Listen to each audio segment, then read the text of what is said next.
성 김대건 신부의 성상이 바티칸에서 많은 이들의 축하를 받던 현장, CPBC 기자도 함께했습니다. 축복식의 감동부터 프란치스코 교황 아련의 순간까지 스튜디오에서 자세히 들어봅니다. 직장인 여성 3명 중 1명은 직장 내 성희롱을 경험한 적이 있다는 통계가 나왔습니다. 특히 비정규직 여성의 경우 더욱 취약한 것으로 드러나는데 원인과 대책을 점검해 봅니다. 그리스도의 가르침을 실천하려 애쓰며 살아가지만 쉬운 일은 아닙니다. 그 가르침을 가까운 곳에서 찾는 신부가 있는데요. 예수의 재병영 신부의 영상까지 전해드립니다.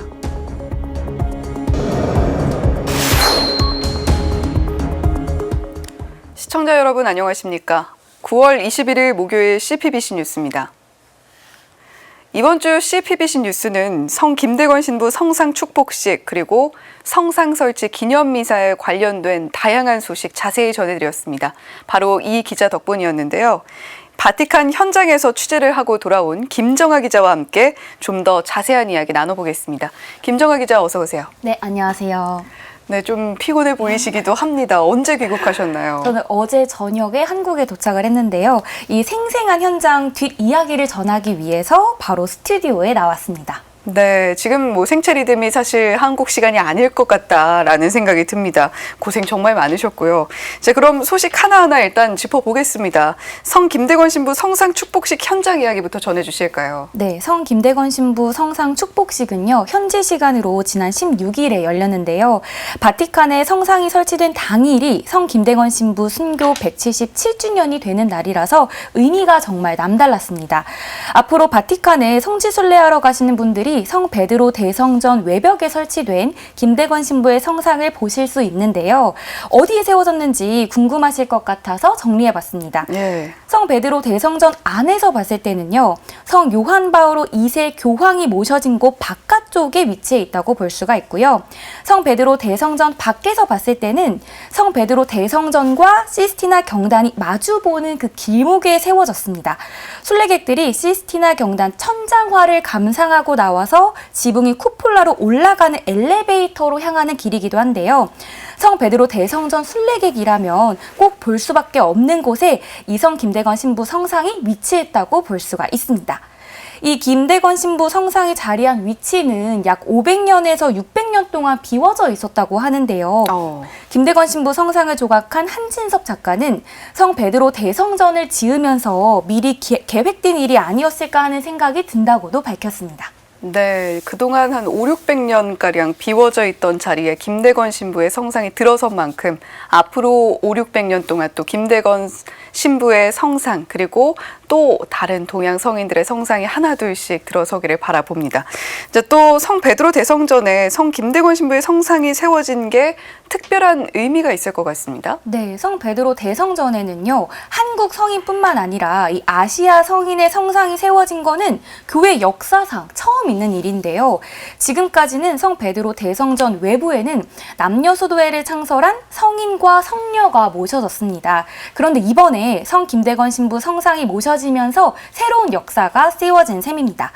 성 김대건 신부의 성상은 멀리서 봐도 정말 눈에 띌 수밖에 없는데요. 높이는 3.7m로 성인 남성의 키를 곱한 크기라고 볼 수가 있습니다. 실제로 보면은 굉장히 크고 멋있었습니다. 또 한국 전통의 갓을 쓰고 도포를 입은 채 영대자락이 휘날리는 모습이라 더 눈길을 끌었는데요. 김대건 신부의 자세는 두 팔을 벌린 모습입니다. 이는 모든 것을 수용하고 받아들인다는 의미가 담겼고요. 이날 축복식을 주례한 마우로 감베티 추기경은 김대건 신부의 성상으로 성 베드로 대성전이 훨씬 아름다워졌다며 김대건 신부의 성상이 세워졌다는 것은 동서양의 모든 지역교회가 더불어 함께 걸어가길 바라는 희망의 표지다 이렇게 말을 했습니다. 이어서 감베티 추기경은 김대건 신부의 성상을 시작으로 각 나라를 대표하는 성인들의 성상이 성 베드로 대성전에 세워지게 될 것이다 이렇게 밝히기도 했습니다. 네, 사실 이번 주 CPBC 뉴스에서 김정아 기자 덕분에 다양한 영상과 또 사진들 함께 전해드릴 수가 있었는데 또 실제로 보고 온 입장에서 사진보다 그리고 영상보다 훨씬 더 크고 멋지다라고 하니까 실제 형상이 더욱더 궁금해집니다. 자, 앞으로 바티칸 성 베드로 대성전이 더 아름다워질 것 같다라는 생각도 드는데 축복식에 앞서서 성 베드로 대성전에서 성상 설치 기념 미사가 봉헌이 됐었죠. 네, 그렇습니다. 성 베드로 대성전에서 성 김대건 신부 성상 설치 미사가 봉헌됐었는데요. 사진으로 보셔도 느껴지시겠지만 어린아이부터 초등학생, 또 청년, 어르신이 이르는 신자들로 꽉 찬 모습이었습니다. 미사는 교황청 성직자부 장관 유흥식 추기경의 주례로 봉헌이 됐었는데 또 굉장히 큰 성 베드로 대성전에 한국어 성가가 울려 퍼지니까 감회가 새롭고 한국인으로서 굉장히 뿌듯했습니다. 성가대는 사제와 수도자로 구성이 됐었는데 정말 아름다운 하모니를 들려줘서 감동이 느껴졌는데요. 외국인 수도자들은 이 한국어 성가가 신기했는지 눈을 떼지 못하는 모습도 보여줬습니다. 또 인상 깊었던 건 외신에서 굉장히 많은 취재를 왔었거든요. 외신 기자들도 취재 경쟁을 펼치면서 이 성 김대건 신부의 성상 축복식과 기념 미사에 큰 관심을 보였습니다. 어떤 한 외신 기사는 저에게 지금 주례하는 사람의 이름이 뭐냐 이렇게 물었거든요. 그래서 제가 유흥식 라자로 이렇게 답을 했더니 땡큐 하면서 엄지척 이렇게 보여주더라고요. 예. 그래서 뿌듯한 기분도 들고 한국의 위상도 느껴졌습니다. 네.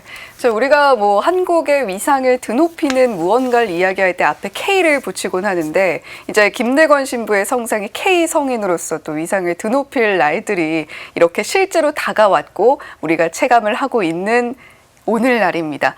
자, 외신에서 많은 관심을 가졌다니까 뿌듯하기도 하고 참 자랑스럽기도 한데 기념미사가 봉헌되기 전에는 아주 특별한 일이 또 있었다고요. 네, 그렇습니다. 한국 성지순례단과 주교단, 또 로마 거주 한국인 사제와 수도자, 평신도 600여 명이 프란치스코 교황을 특별 아련했는데요.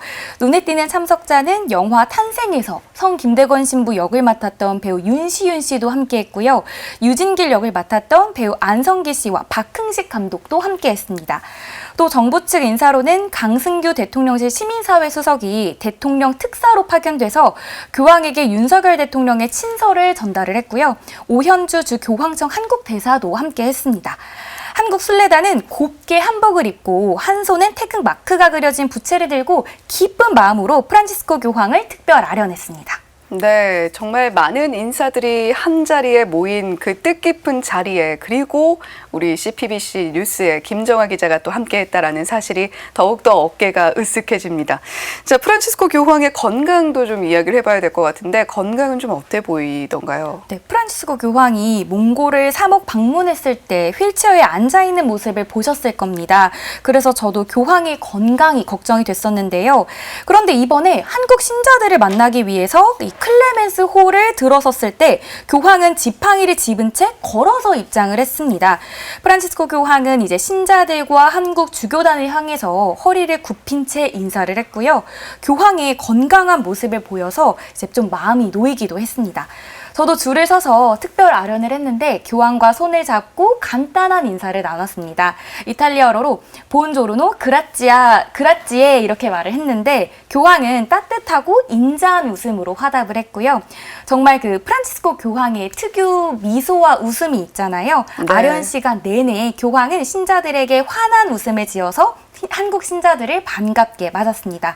저는 정말 기자로서 신자로서 정말 뜻깊은 경험을 하고 올 수 있었고요.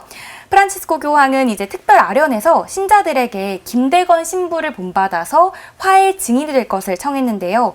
한반도 평화를 위해서 김대건 신부에게 기도를 청하자며 언제나 한반도 평화를 위해 기도하고 있다 이렇게 밝히기도 했습니다. 네, 한반도 평화를 위해서 또 마음을 모아서 기도를 해주신 프란치스코 교황이었습니다. 건강에도 보다 차도가 있어 보인다고 하니 더욱더 다행입니다. 오늘은 또 김정아 기자와 함께 이렇게 이야기 좀 나눠야 될 것 같아요. 그라찌에라는 인사를 프란치스코 교황에게 건넸다라고 했는데 저희가 오히려 고맙습니다. 김정아 기자 오늘 그라찌에 고맙습니다. 감사합니다. 직장인 여성 3명 중 1명은 직장 내 성희롱 피해 경험자인 것으로 나타났습니다. 정규직에 비해 비정규직의 피해가 집중되는 양상을 보였습니다. 성희롱은 성인지 감수성의 문제이기도 하지만 본질적으로는 차별의 문제라는 지적이 나옵니다. 김현정 기자가 보도합니다.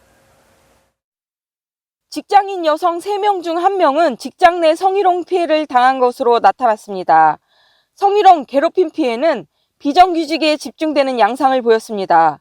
직장갑질 119와 아름다운 재단이 지난달 직장인 1000명을 대상으로 한 설문조사에서 여성 직장인의 35.2%가 직장 생활을 시작한 이후 직장 내 성희롱을 경험해 본 적이 있다고 응답했습니다. 남성 피해자보다 2배나 많은 수치입니다. 특히 비정규직 여성 38.4%가 피해를 경험했다고 답했습니다.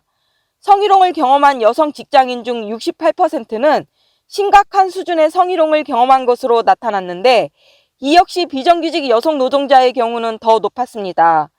성희롱 가해자는 임원 아닌 상급자가 47.7%로 가장 높았습니다. 대표, 임원, 경영진은 21.5%였습니다. 또 비정규직 여성 10명 중 3명은 업무상 위력에 의한 추행으로 심각한 수준의 직장 내 성추행, 성폭행을 경험한 것으로 나타났습니다. 직장 내 성희롱이나 괴롭힘의 원인은 단순히 성인지 감수성 부족만이 아니라는 게 전문가들 지적입니다. 직장 괴롭힘이나 차별, 그러니까 성희롱은 우리 사회에서 얼마나 차별이 심화되어 있는지를 보여주는 지표예요. 그러니까 이것도 차별의 요소잖아요. 정규직, 비정규직 차별. 전문가들은 대다수의 고용 지위가 불안한 비정규직의 경우 호소하지 못한 피해가 더 많을 수 있다고 우려합니다. 근데 저희한테 상담을 요청한 사례 중에는 또 기간제 비정규직이라고 하더라도 일하는 동안에 문제 제기를 했다가 진짜 말씀하신 것처럼 계약 종료 통보 당했다, 너 나가라고 사직서 쓰라고 강요당했다라고 하는 사례도 상당수 있었어요. 기간제 근로자가 법 제도적으로 유효한 상황에서는 앞으로도 비정규직 여성 노동자가 성희롱이나 괴롭힘에 더 취약할 수밖에 없다는 겁니다. 또 현재 성희롱을 금지하고 있는 남녀고용평등법의 미흡한 피해자 보호 규정을 개선하지 않는 한 문제는 나아지기 어려울 것이라고 지적합니다. 사내에 성희롱이나 괴롭힘을 신고했을 때 이 피해자를 보호해야 되는 피해자를 보호하기 위해서 유급휴가를 부여하거나 어떠한 조치를 부과할 의무를 부여를 하고 있는데 이거에 대한 처벌 규정이 없어요. 지금이라도 과태료 규정이라도 마련을 하고 좀 효과적인 피해자 보호가 될 수 있도록 해야 할 텐데 아직 그 제도적으로 한계가 있습니다. 형식적인 직장 내 성희롱 예방 교육의 질을 높이고 10인 미만의 사업장까지도 이 교육을 의무화할 필요도 있다고 조언합니다. 아울러 직장 내 조직 문화 개선을 위한 노력도 지속돼야 한다고 권고했습니다. CPBC 김현정입니다. 땅에서 피어난 생명 속에서 그리스도의 향기를 맡으며 살아가는 사제가 있습니다. 행복하기 위해서는 스스로를 바라보는 시간을 가져야 한다. 이 메시지를 실천하는 예수회 재병영 가브리엘 신부의 영상 뉴스를 끝으로 오늘 CPBC 뉴스를 마칩니다. 시청해주신 여러분 고맙습니다. 전혀 몰랐죠. 예, 그냥 부산에서 태어나서 쭉 하다가 계속 시티보이였는데 예, 농사라는 농자도 모르고 왔죠. 예.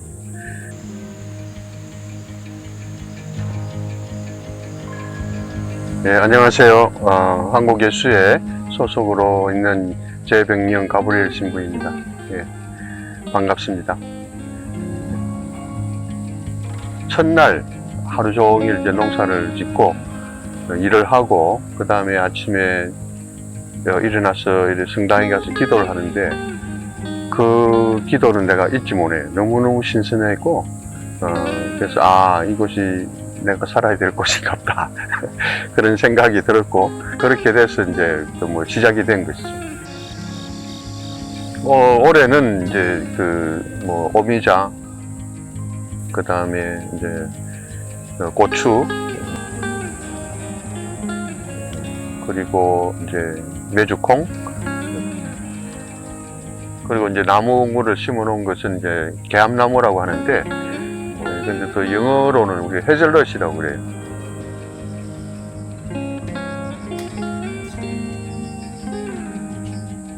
노동으로서 이 땀을 많이 흘리잖아요. 근데 그만큼 또 육체적으로 또 정신적으로 상쾌한 것은 어디에서도 느낄 수 없는 것들이 있어요. 그냥 아마 그 맛에 계속 농사 짓는 게 아닌가.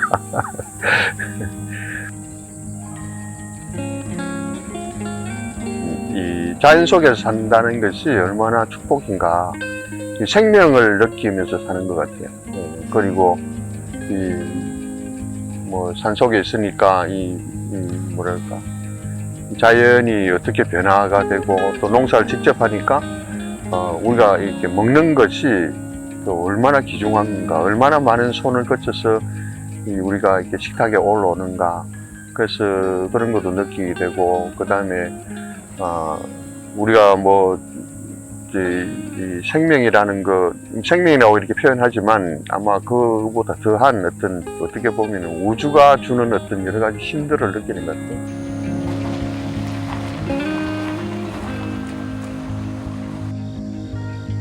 내가 어떤 뭐 권위를 가지기 위해서 뭘 하기 위해서 투자를 많이 하잖아요. 내 인생의 99%를 다 거기다 쏟아붓는데, 인생에 투자하는 것, 그 반대, 자기를 쳐다보고 정말 그런 균형을 잡아가는 것에 투자를 더 많이 하면은 어떤 삶을 살든 내가 어느 자리에서 어떤 자리에서 무엇을 하든 그 행복이라는 것이 어떤 것인지를 좀 알아가는 삶을 살 수 있지 않을까. 그렇게 되면 내 삶 자체가 풍성해지는 거라고 저는 생각이 들어요. 예. 자기를 쳐다보는 시간이 얼마나 중요한 건가. 우리가 뭐 우리 자기를 잘 안다고 생각하지만 제일 모르는 것이 자기 자신이죠. 자기 자신을 알아가는 어떤 그런 쉼의 공간들을 삶에서 이렇게 마련하는 것, 그것이 아마 참 중요하지 않는가 그런 생각을 합니다.